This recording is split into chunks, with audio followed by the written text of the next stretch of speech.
Kau ingini. Jadilah padaku seperti yang Kau ingini. Jadilah padaku seperti yang Kau ingini. berikan tepuk tangan buat Tuhan. Haleluya, haleluya, haleluya, haleluya, haleluya. Yarana nama sandea namo, Yarana namo, Yarana namo. Mari angkat hatimu, angkat penyembahanmu, angkat suaramu, ekspresikan penyembahan kita.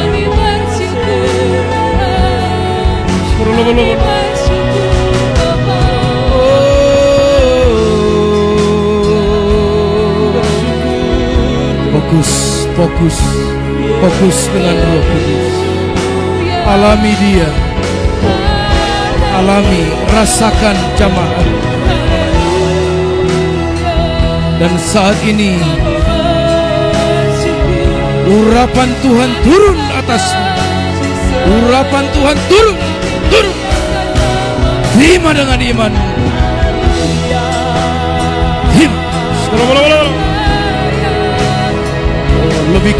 Lebih kuat lagi Tuhan. Lawan, lawan.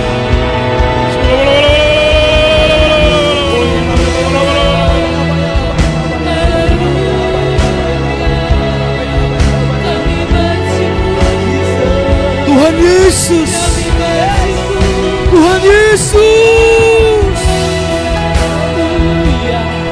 berseru kepada nama Tuhan.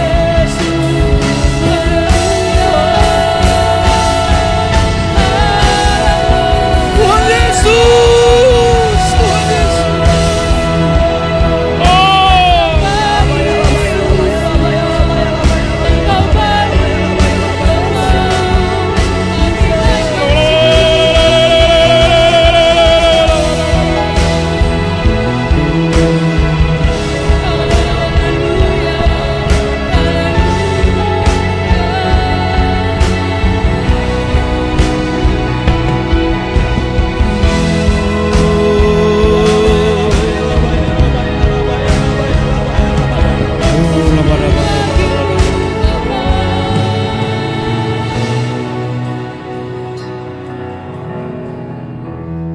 Kau saja yang suci,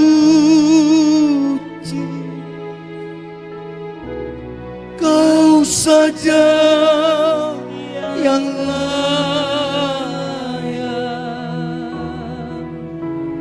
Kau layak terima glory. Yesus Kau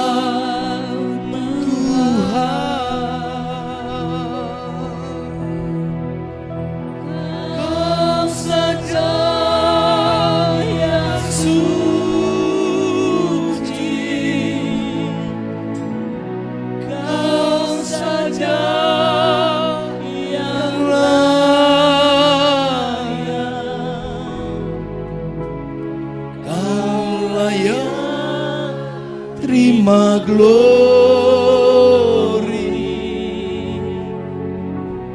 Yesus Kau Tuhan.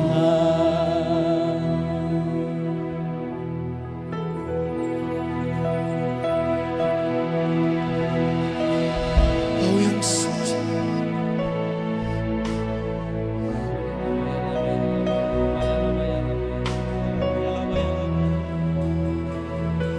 oh my Lord.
Yesuskan Tuhan.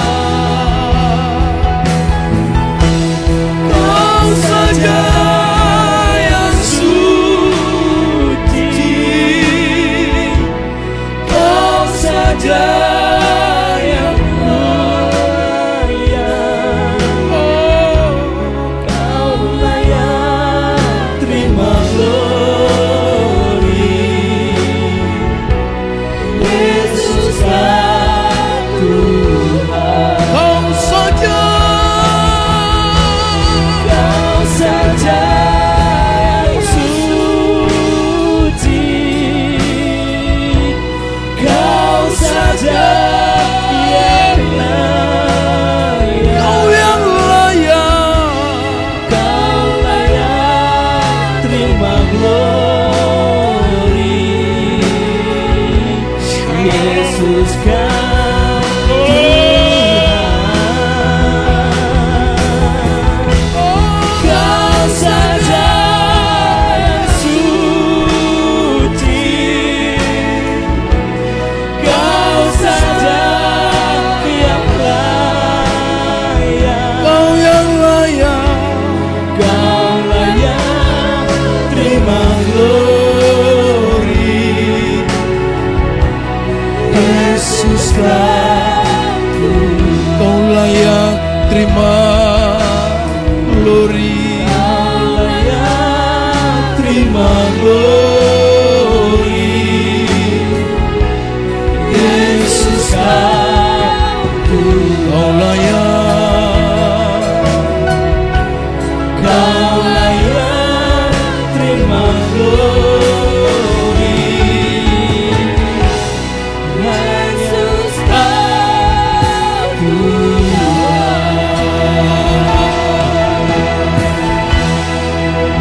Berikan tepuk tangan buat Tuhan Yesus.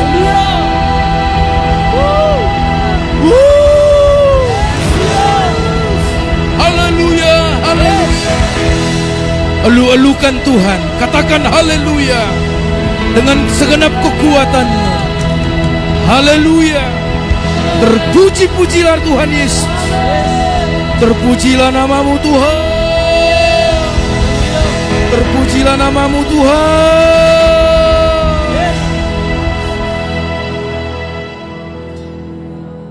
Oh, terpuji-pujilah Engkau.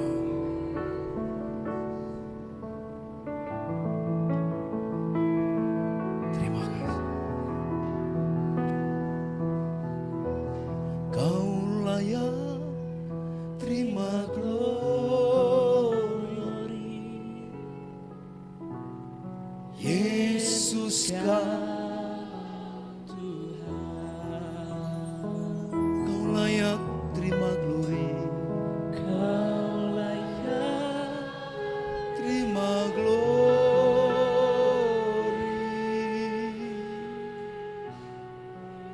Yesus kan Tuhan.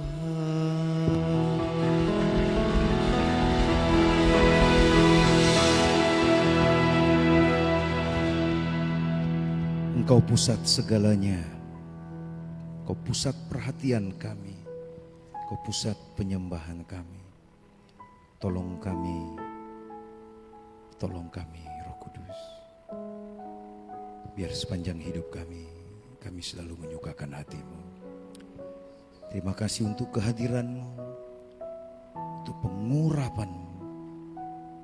Terima kasih untuk kemuliaan yang Kau berikan bagi kami. Tuhan, terima kasih. Biar setiap orang yang ada di tempat ini, mereka dipulihkan, mereka disembuhkan. Tuhan, di waktu yang ada ini, biarlah Kau berbicara bagi kami. Pakai hamba-Mu, urapi kami semua, dan kami duduk dalam hadirat-Mu. Dalam nama Yesus yang siap, sama-sama katakan amin. Tepuk tangan buat Tuhan kita ya. Baik, silakan duduk. Baik, shalom. Horas, ngamangak kamu? Sarupa hita, tapi tetap semangat, katakan amin. Mau lihat tema di Tuhan yang memberi kesempatan buat saya, juga untuk Pak Gembala di tempat ini yang tidak bersama kita ya karena ada pelayanan, dan juga seluruh tim panatua, seluruh pengerja dan seluruh sidang jemaat. Mau lihat tema di Hamusude. Nama saya Alfredo Sianturi. Ya, Sianturi, Siantar belok kiri. Kami datang bertiga, istri, anak, karena memang bertepatan juga kami pulang kampung, ada acara bere kami akan menikah nanti tanggal 18. Kami berangkat kemarin hari Senin, tiba di Tarutung Kamis subuh, langsung kami ke Samosir, ziarah, nginap semalam, baru langsung ke Huta di Siantar. Jadi kami lewat darat, berlima, puji Tuhan, menikmati jalan yang tidak putus. 1 hari enggak habis-habis, 2 hari, 3 hari baru habis jalannya. Nah, jadi kami tinggal sekarang domisili di Karawang. Karawang, tahu Karawang Bapak Ibu? Nah, masih Indonesia kan? Pelayanan kami di induk kita di Rayon 8, saya full timer di sana. Mulai tahun 2004, saya sekarang ada di Menara Doa.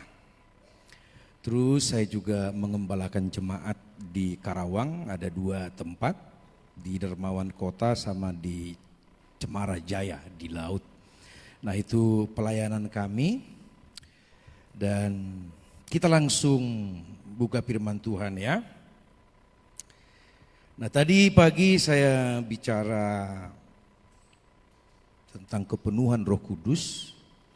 Nah, siang ini saya ingin menyampaikan apa yang saya terima juga dari Roh Kudus beberapa waktu lalu. Jadi waktu itu saya sedang mau doa malam di tempat kita di Lipo Cikarang di Rayon.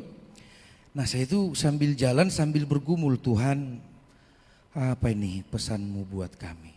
Gak lama saya dapat rema, yaitu lakukan hal yang tidak lazim. Jadi siang ini saya ingin menyampaikan melakukan sesuatu yang tidak lazim, ini yang menjadi tema. Dan selama ini saya sudah sampaikan ini ke banyak tempat dan termasuk juga di induk kita ya. Nah, Bapak Ibu, apa hal yang tidak lazim? Ya, melakukan sesuatu yang tidak lazim sebenarnya artinya sederhana, yaitu melakukan sesuatu yang tidak biasa, melakukan sesuatu yang tidak umum. Tapi dalam tanda petik buat kita gereja Tuhan, yang tidak biasa, yang tidak umum itu harus bersumber dari remanya Tuhan, tuntunannya Tuhan. Bapak Ibu tahu rema, amin ya? Oke. Nah, kami tim profetik di induk di Rayon dengan melihat situasi pasca pandemi ini, Bapak Ibu, banyak hal yang terjadi yang tidak kita pahami. Dan termasuk dampaknya itu sangat, untuk rayon kita saja sangat besar. Itu jemaat bisa pergi hampir 50% lebih. Kalau jemaat 5.000, 7.000, bayangkan berapa ribu. Jadi waktu gembala rayon kita, Bapak Pendeta Wiweko memulai ibadah, untuk menguatkan tim pengerja, dia bilang begini, lupakan yang lalu, mari kita songsong yang akan datang. Karena kalau lalu, kalau ibadah begini penuh. Begitu setelah pandemi, kosong, kursi banyak kosong. Udah kursinya jarak hampir semeter, kosong lagi. Nah, jadi memang cukup sepi.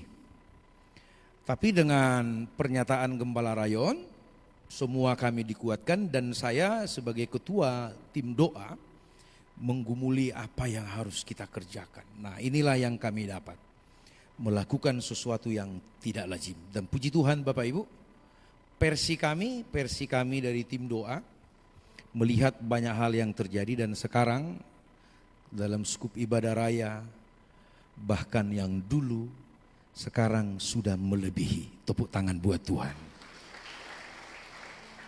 Kehadiran jemaat itu berlipat. Jadi memang sudah terangkat, sudah pulih. Perlahan mungkin nanti bagian ekonomi, bagian yang lainnya seperti itu ya. Nah Bapak Ibu, kalau kita lihat di Alkitab, ketika Tuhan melakukan sesuatu di zamannya, Bapak Ibu, di zamannya, yang kita lihat di Alkitab itu semua adalah hal yang tidak lazim. Ya, semua yang dia lakukan itu hal yang tidak lazim. Maka saya percaya di zaman ini juga sama. Keadaanmu tidaklah kebetulan. Tidak. Keadaan sekarang ini tidak kebetulan. Justru kita bersyukur COVID itu ada. Gereja yang sudah salah arah dikembalikan kepada panggilannya. Kalau kemarin gereja itu sombong Bapak Ibu. Sombongnya minta ampun. Salah satunya kemegahan gedung itu yang nomor satu. Diakonia bila perlu diirit. Kalau bisa uang gereja nggak keluar.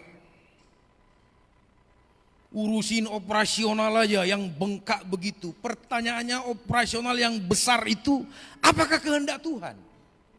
Itu yang sering jadi masalah. Bukan tidak boleh. Boleh, katakan amin. Asal semua seimbang.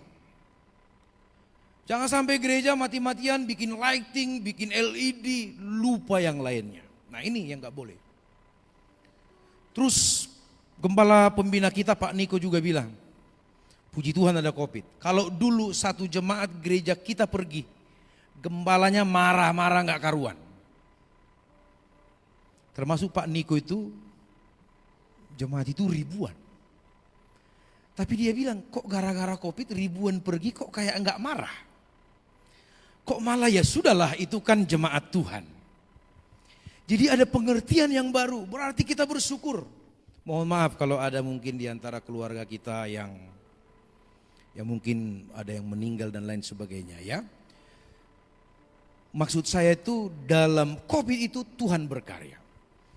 Nah kalau dalam COVID itu Tuhan berkarya, apakah keadaanmu kebetulan? Tentu tidak. Nah ini yang harus kita tangkap. Kalau mungkin kita lagi di bawah, mungkin kita juga lagi susah, kami juga ponakan satu meninggal, beres saya. Laki-laki masih gagah-gagahnya umur 21 tahun, kena COVID pulang ke surga. Jadi memang keluarga juga sama ya, ada yang kena COVID, bahkan kami berapa kali isolasi. Tapi puji Tuhan tidak sampai terpapar Bapak Ibu. Jadi yang ingin saya katakan, keadaanmu ini tidak kebetulan. Tinggal sekarang kita harus tahu Tuhan maunya apa untuk pemulihannya. Nah siang ini Bapak Ibu pesannya adalah lakukan hal yang tidak lazim. Karena keadaan ini juga tidak menentu. Banyak orang mau bisnis, semua udah dihitung. Pasti menang, gak taunya bangkrut. Ada teman kami di Kelapa Gading, miliaran. Tadinya di awal melonjak, tiba-tiba rontok.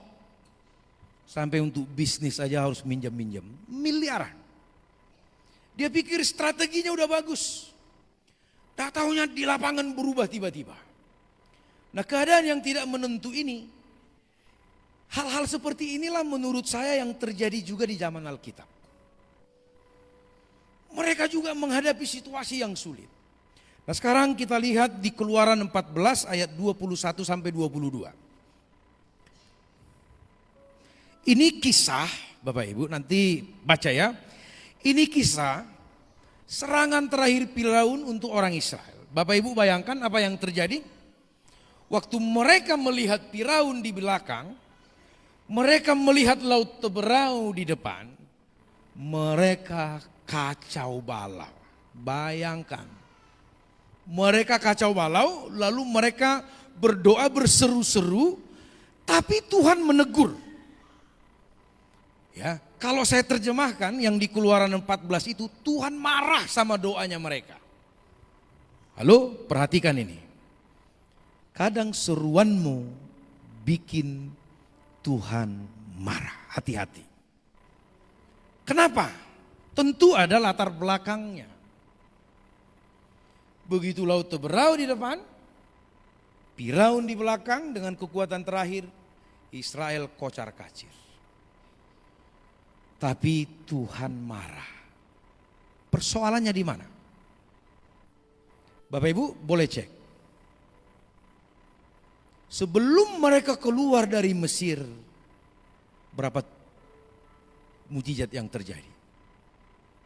10 tulah minimal mereka lihat. Betul Bapak Ibu?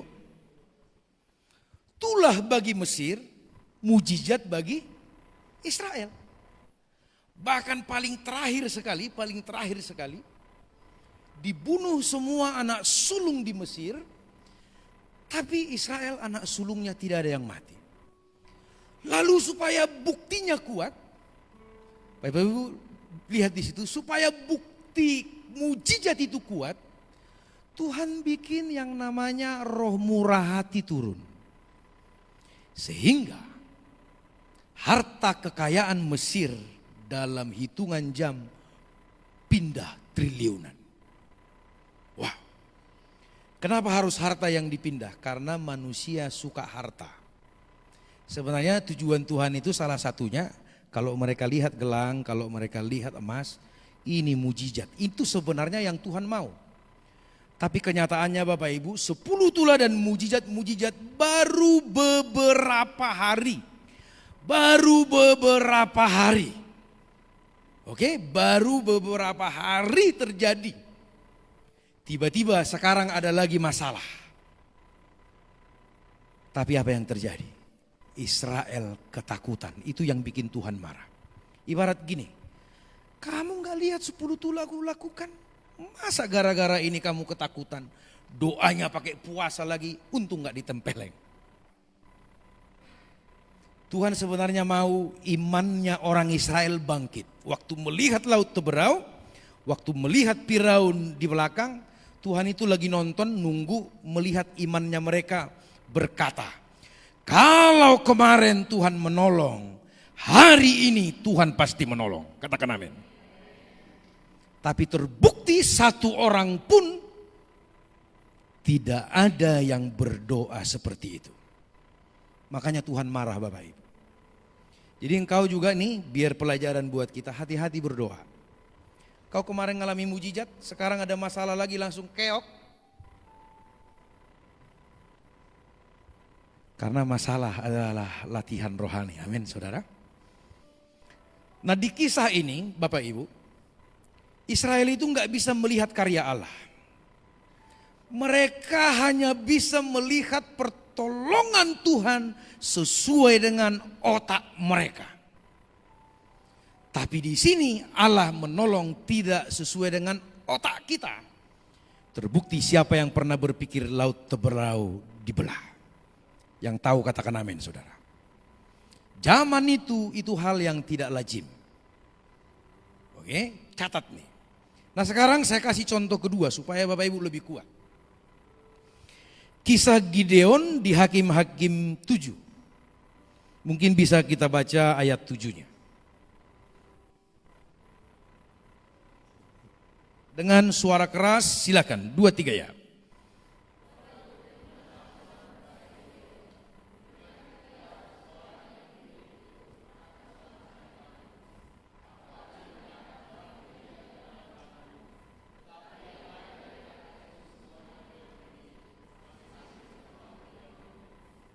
Oke. Musuhnya siapa? Pasukan Midian, orang Amalek, orang-orang dari sebelah timur yang banyak sekali. Banyak sekali musuhnya. Gideon mengumpulkan 32.000 orang. 2 tahap, Tuhan hanya memilih 300. Wow. Bapak Ibu, zaman itu bukan seperti sekarang. Kalau sekarang ini bukan banyak orang yang penting. Kalau sekarang ini teknologinya yang penting, betul? Zaman itu siapa yang banyak, siapa yang besar, siapa yang kuat, itulah yang adidaya. Tapi di sini Bapak Ibu, Tuhan menyuruh Gideon hanya dengan 300. Cuman beda dengan Keluaran 17 tadi. Gideon ini sudah punya pengalaman dengan Tuhan. Begitu Tuhan ngomong Gideon dengan 300, walaupun dak dik duk dek daya, tapi Gideon amin Tuhan. Gideon berkata kepada yang 300, kuatkan imanmu. Oke, kita siap berperang. Pasukannya mungkin gemetar Bapak Ibu. 300 menghadapi berapa bangsa, gak mungkin. Tapi Gideon bilang, kuatkan imanmu. Tuhan mungkin akan memberi kita senjata mutakhir. Itulah imannya Gideon. Tapi tiba-tiba Tuhan berfirman, bawalah, ada yang tahu? Nanti dikasih permen. Sangkakala, buyung kosong, dan suluh. Waktu Tuhan berfirman Gideon, bawa sangkakala, buyung kosong dan suluh. Goyang lagi dia. Dia pikir Tuhan ngasih senjata besar, enggak taunya cuma sangkakala, buyung kosong, suluh. Wah. Tapi kembali Bapak Ibu, Gideon menguatkan hatinya. Mereka maju. Jadi Bapak Ibu perhatikan, ceritanya 300 ini disuruh mengintai. Begitu mereka bergerak malam, muncul lagi perintah Tuhan. Bapak Ibu bayangin ini konyolnya ini. Gideon, tiup sangkakalamu, pecahkan buyung kosongmu. Bapak Ibu tahu resikonya kalau buyung kosongnya dipecahkan? Suluhnya keluar. Kalau ada obor suluh di kegelapan, kelihatan enggak? Kelihatan.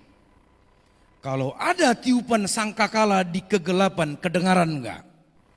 Kedengaran. Artinya kalau seorang yang mengintai disuruh tiup sangkakala, disuruh nyalain suluh, artinya serangan bunuh diri.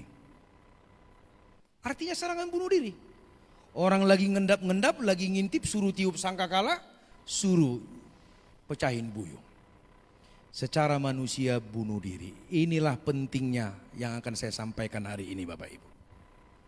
Seringkali perintah Tuhan konyol secara manusia. Tapi kalau kita taat, Bapak Ibu tahu, baca di Hakim-Hakim 7 itu. Waktu dilakukan, Tuhan yang berperang. Tepuk tangan buat dia. Rupanya Bapak Ibu, perintah Tuhan yang konyol buat Gideon, itu cuman memberi tanda kepada pasukan surga. Malaikat bergerak di dahan-dahan pohon. Tiba-tiba orang-orang bunuh-membunuh. Israel tinggal menjara. Wow. Ada di sini yang datang ke Pak Gembala dengan masalah yang berat disuruh apa? Doa Pak. Doa Pak, doa Pak. Konyol Pak Gembalaku. Masalahku besar, aku disuruh doa Pak. Nah yang gini-gini nih Bapak Ibu. Manusia ini kadang tidak bisa menyerap. Sekarang saya kasih yang ketiga. Penebusan manusia apakah hal yang tidak lazim atau lazim? Tidak lazim. Seorang perawan bisa mengandung. Itu tidak lazim. Satu contoh lagi. Di Kisah Para Rasul 16 ayat 25 sampai 26. Waktu Paulus dan Silas di penjara, kita baca sama-sama. 2, 3 ya.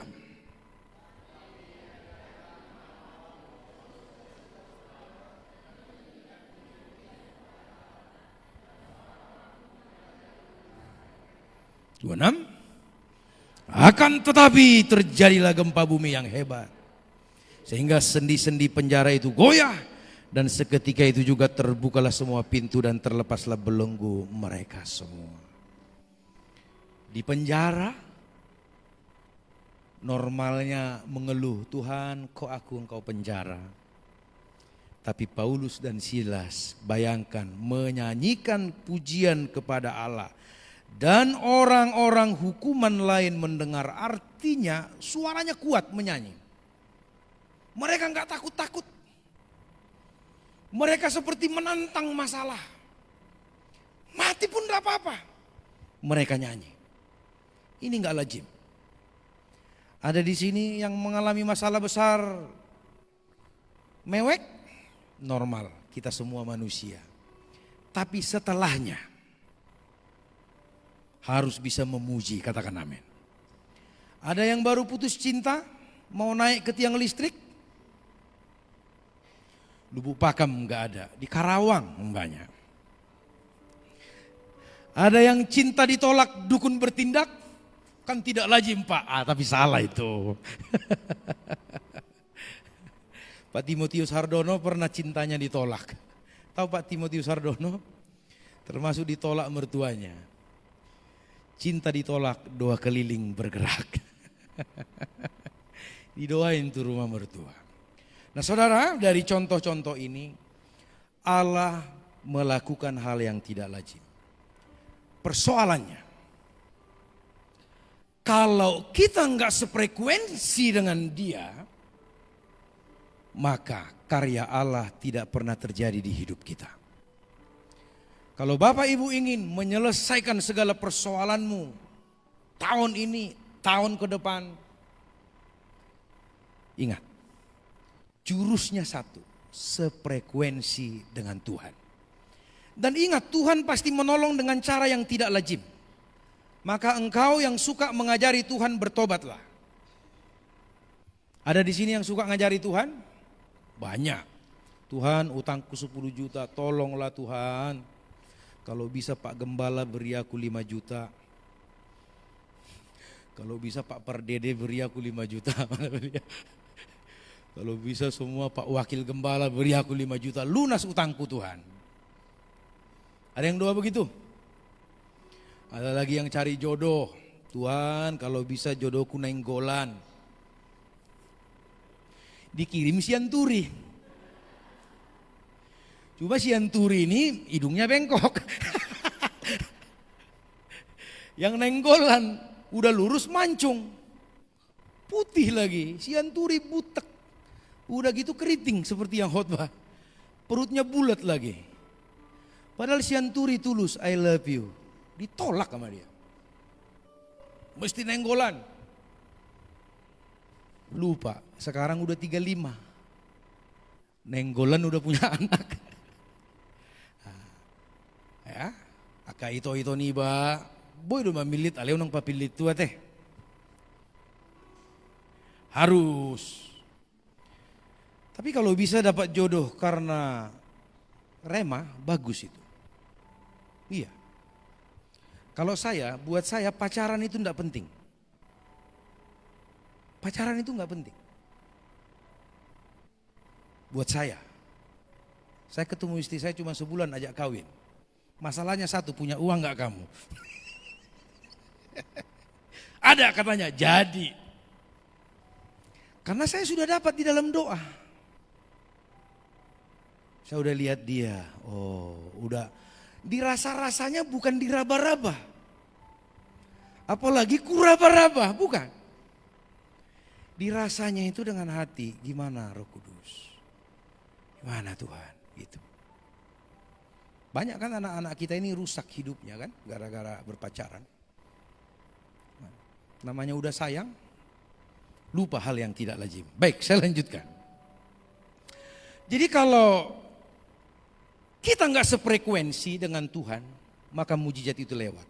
Maka khotbah saya hari ini mendorong saudara, lakukanlah hal yang tidak lazim supaya frekuensimu mulai sama dengan Tuhan. Katakan amin. Mulai. Kenapa Paulus dan Silas ini di penjara langsung bisa nyanyi? Karena dia udah sefrekuensi. Dia sudah tahu Allah akan menolong dengan cara yang tidak lazim. Dia tidak mengajari Tuhan. Kita ini terlalu pintar, sampai Tuhan aja kita ajarin.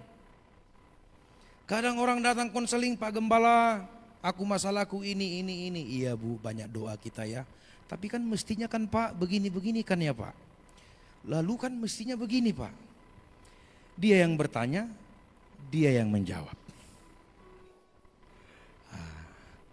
Nah, mulai hari ini stop, katakan amin. Tandai, Tuhan menolong dengan cara yang tidak lazim.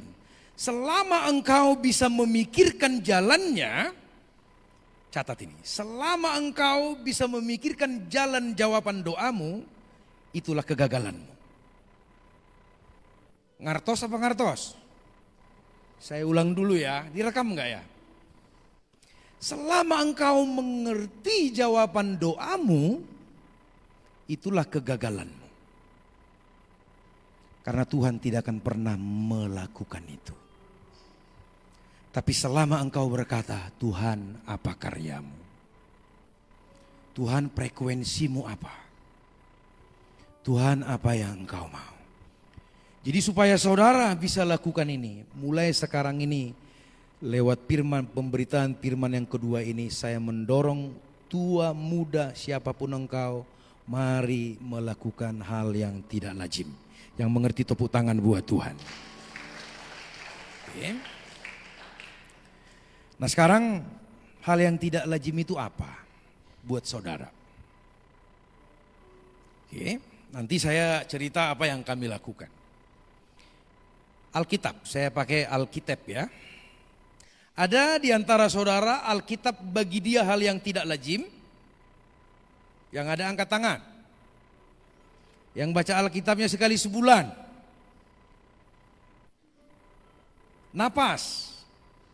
Natal Paskah. Yang baca Alkitabnya hanya di slide.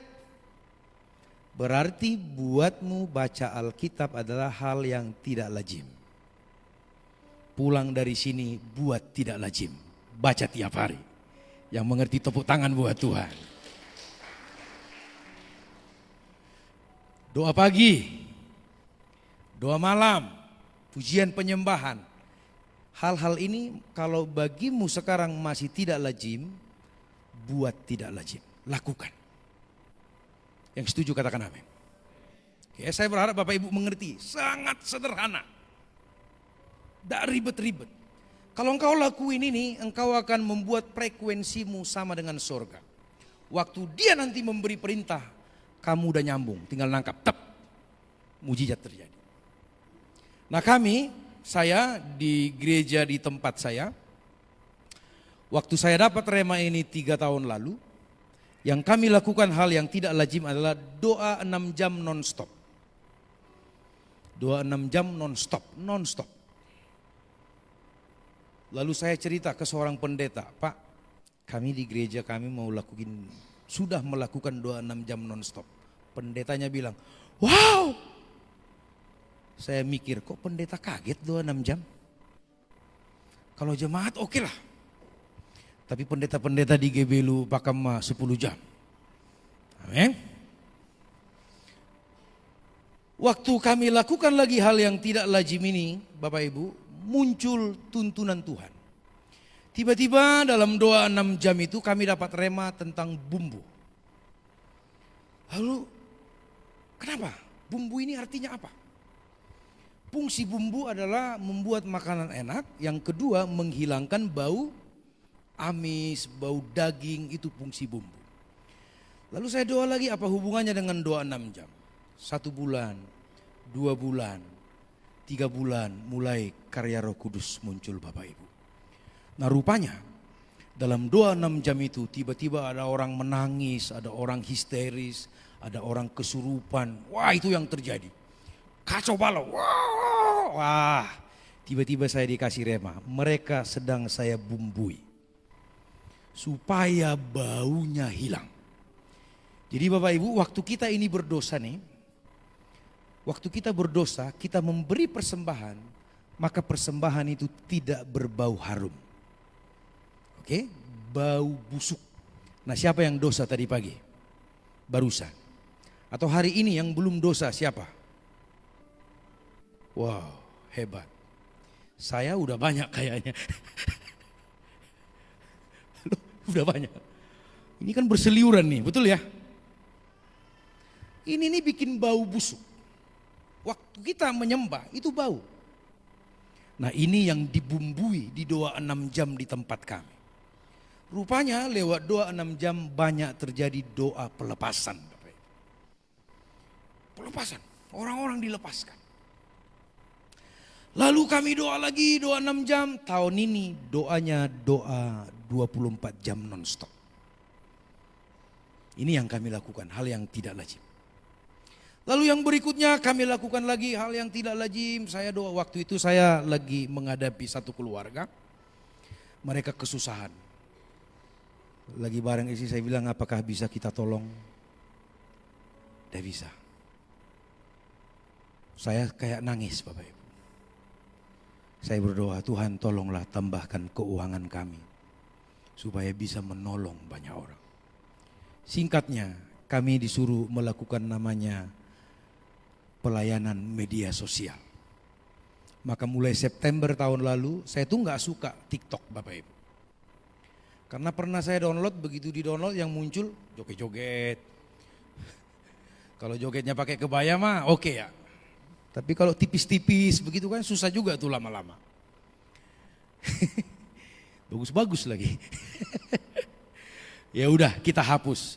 Begitu dapat rema, saya download lagi Bapak Ibu. Jadi sekarang saya ada live di TikTok. Puji Tuhan. 1 bulan berjalan, 2 bulan berjalan. Ratusan orang minta didoain.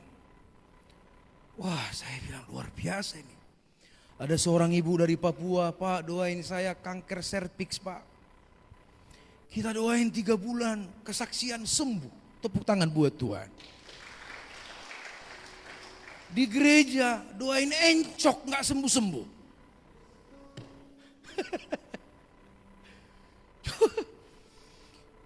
Ada yang mau cerai, kita doain pulih kembali. Beberapa yang mau cerai, udah gitu banyak orang Batak lagi.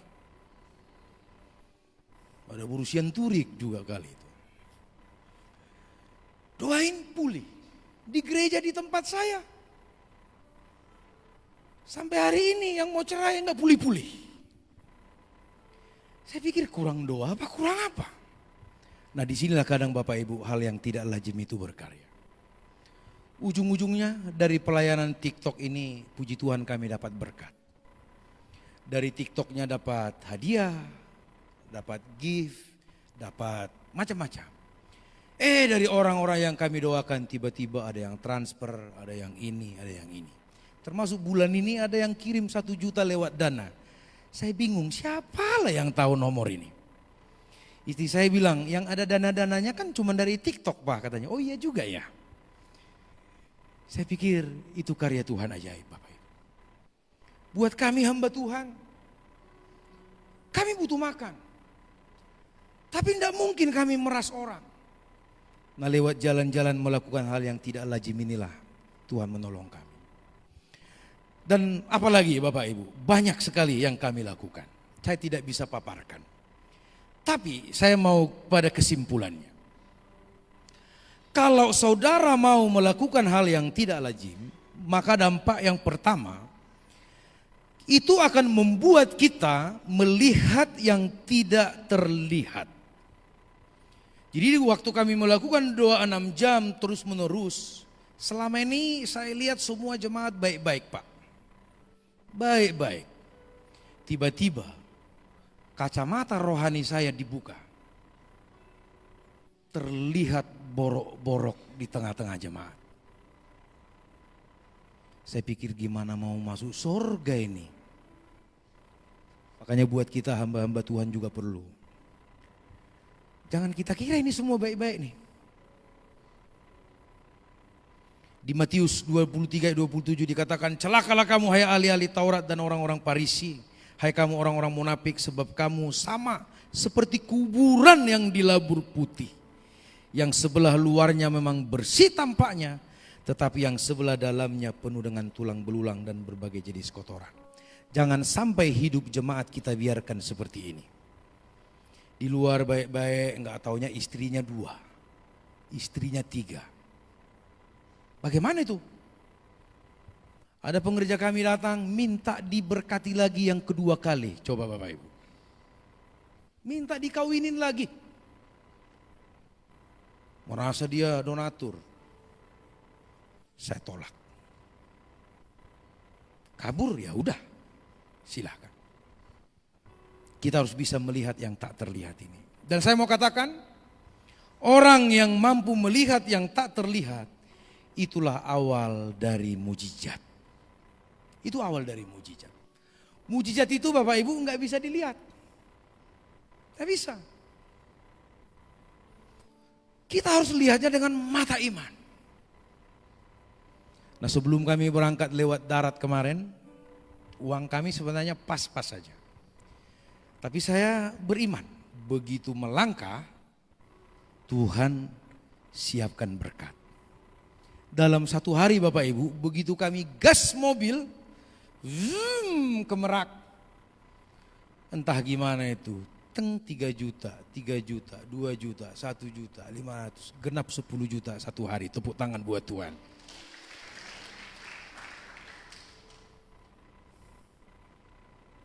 Tapi sebelum itu saya udah melihat yang tak terlihat.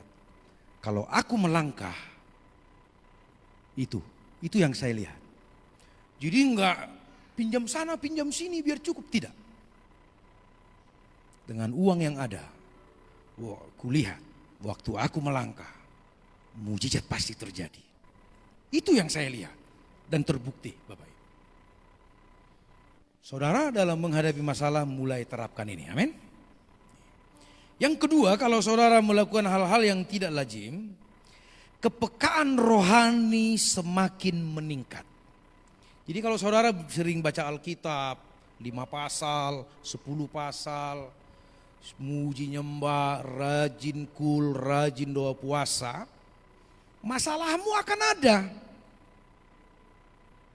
Akan ada, jangan mengacu ke masalah. Tapi waktu engkau lakukan itu, ini nih. Inimu ini akan peka, tajam. Kau akan bisa rasa. Seperti kita melihat mendung, kita tahu oh sebentar lagi hujan. Kita akan bisa rasa oh ini sebentar lagi Tuhan akan memberi mujizat. Yang berikutnya, kalau kita melakukan hal yang tidak lazim, kita akan mendapat kekuatan khusus. Apa artinya kekuatan khusus? Saya gambarkan aja seperti Simpson. Tahu Simpson? Punya kekuatan besar. Nah kami ini nyetir 3 hari Bapak Ibu. Sebelum berangkat saya memang udah ngomong, Tuhan tolong kuat ekstra. Kalau di Karawang kadang-kadang 1 jam aja udah pinggang udah kumat. Ini istri saya saksi, saya tidurnya itu sangat minim. Hari kedua malah bahkan cuma tidur setengah jam. Tapi bisa bawa mobil berjam-jam. Saya juga bingung kok bisa ya Tuhan. Maka kami hampir full 24 jam. Istirahatnya itu hanya 1 jam, 2 jam begitu untuk tidur. Saya bilang terima kasih Bapak. Nah yang terakhir, kalau kita melakukan hal-hal yang tidak lazim sekarang ini, maka peluang untuk menerima karunia-karunia Roh Kudus akan semakin besar. Peluangnya itu makin besar. Jadi engkau kalau berdoa begini, Tuhan berikan aku karunia Roh Kudus, belum tentu diberi. Tuhan tidak memberi kepada yang kosong. Tuhan tidak memberi kepada yang butuh. Tapi Tuhan memberi kepada yang haus dan lapar. Janda-janda apakah di Israel enggak banyak janda? Kenapa Tuhan memberi mujizat kepada janda Finesia? Karena dia yang haus dan lapar. Jadi waktu engkau melakukan hal yang tidak lazim ini, itu seperti Tuhan lihat engkau haus dan lapar, maka engkau akan diberi karunia. Apa untungnya Pak karunia buat saya? Saya kasih satu contoh, masih bisa Pak? Soalnya jauh ya jaraknya sore ya. Salomo. Kalau Daud meraih kekayaan harus dengan membunuh, menghancurkan satu bangsa, maka kekayaannya diambil. Salomo duduk ongkang-ongkang, ngomong hikmat, kekayaan datang ke Israel. Setuju? Karunia itu perlu. Di 1 Korintus 12 itu ada 9 minimal.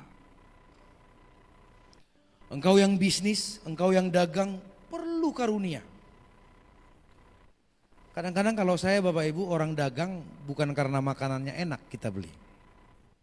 Tapi kalau orangnya ngomong sopan, ngomongnya itu aduh enak, kadang-kadang niat nggak beli jadi beli. Ada orang udah dagang, bibirnya kelok 9. Baru ditanya sedikit udah komat kami. Ribet amat ibu ini. Gimana mau laku dengan kita. Udah gitu isong kaki muse. Jadi hikmat itu sangat penting. Bayangkan kalau gereja ini karunia kesembuhan turun. Orang-orang yang timpang, orang-orang yang lumpuh dibawa ke sini. Didoain Pak Gembala, tim pelayan sembuh pulang. Kira-kira mereka ninggalin apa? Akan ada berkatnya. Jadi doaku jangan maksud saya itu jangan takut meminta karunia. Itu bukan buat pendeta, tapi untuk semua kita. Untuk jodoh bisa nggak Pak? Sangat bisa. Untuk jodoh, melihat dompet yang tebal bisa. Ya tapi nggak gitu-gitu amat lah. Semua umur butuh karunia-karunia. Sebelum engkau terimanya, lakukan sekarang yang tidak lazim. Mulai rajin baca Alkitab, katakan amin ya. Yang kebaktian sekali sebulan. Taubat. Taubat. Tiap minggu. Yang malas school, mulai rajin. Semua itu Bapak Ibu. Ya, saya lewat firman Tuhan, penyampaian firman Tuhan ini yang ingin saya sampaikan. Nanti ujung-ujungnya Bapak Ibu akan sefrekuensi dengan Tuhan. Bapak Ibu akan dahsyat luar biasa. Diberkatilah engkau. Mari bangkit berdiri sama-sama.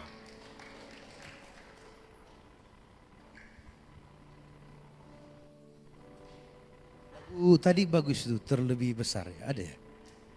Terlebih besar ya tadi, ada. Terlebih, oh ya, ada ya, nyanyiin dulu. Sanggupkan hidupku, ku berserah, ku percaya,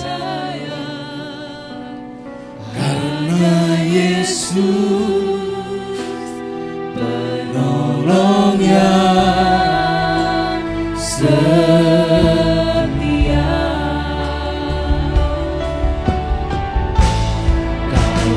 Lebih tahu yang terbaik bagiku, kau lebih sanggup pulihkan hidupku. Ku berserah, ku percaya, hanya Yesus penolongnya setia.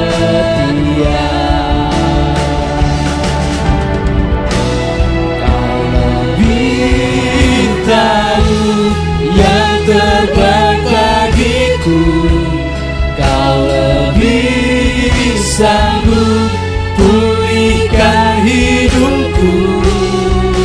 Ku berserah, ku percaya, hanya Yesus penolong yang setia. Saya nggak ingin khotbah ini berlalu begitu saja. Nah, saya memberi kesempatan buat Bapak Ibu nanti 1 menit. Tanya Roh Kudus, hal yang tidak lazim apa yang pertama sekali engkau harus lakukan. Oke, nanti senyap minta Roh Kudus memberimu pengertian. Mari silakan kita menyembah Tuhan. Musik bisa menyanyikan lagu yang tadi. Pakai kesempatan ini Bapak Ibu, tanya Roh Kudus, hal yang tidak lazim apa yang harus engkau lakukan.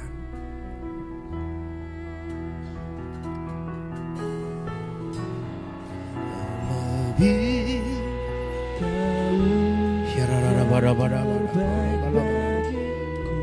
dapatkan dia, dapatkan dia. Tuhan Yesus, Tuhan Yesus. Ku berserah, ku percaya, karena Yesus. Berbicaralah Roh Kudus, berbicaralah Roh Kudus, berbicara kepada anak-anakmu.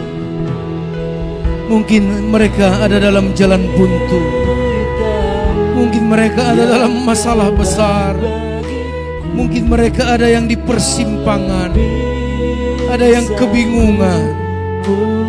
Tuhan, berikan arahan-Mu, berikan arahan-Mu. ku percaya, karena Yesus penolong yang setia.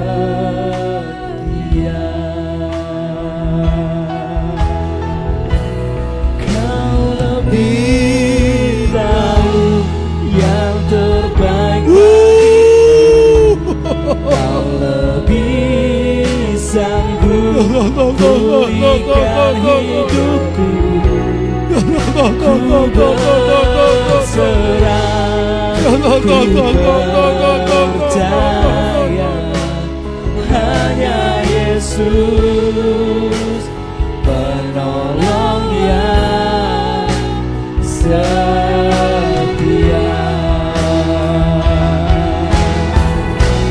Kau lebih tahu yang terbaik bagiku, Kau lebih sanggup pulihkan hidupku. Ku berserah, ku percaya, hanya Yesus penolong yang setia.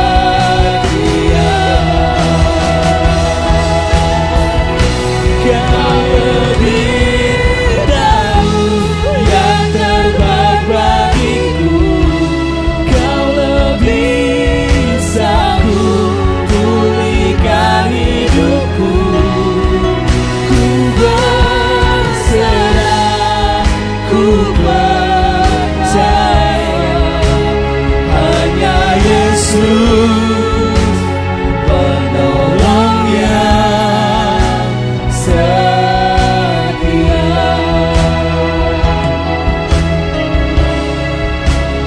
Karena Yesus penolong yang setia.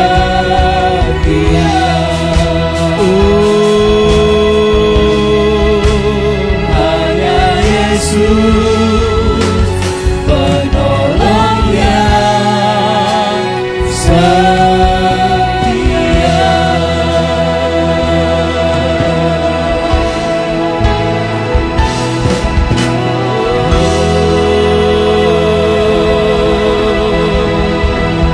Mari angkat tanganmu, terima urapan Tuhan. Terima urapan Tuhan. Urapan yang akan membuatmu mampu melakukan hal-hal yang tidak lazim.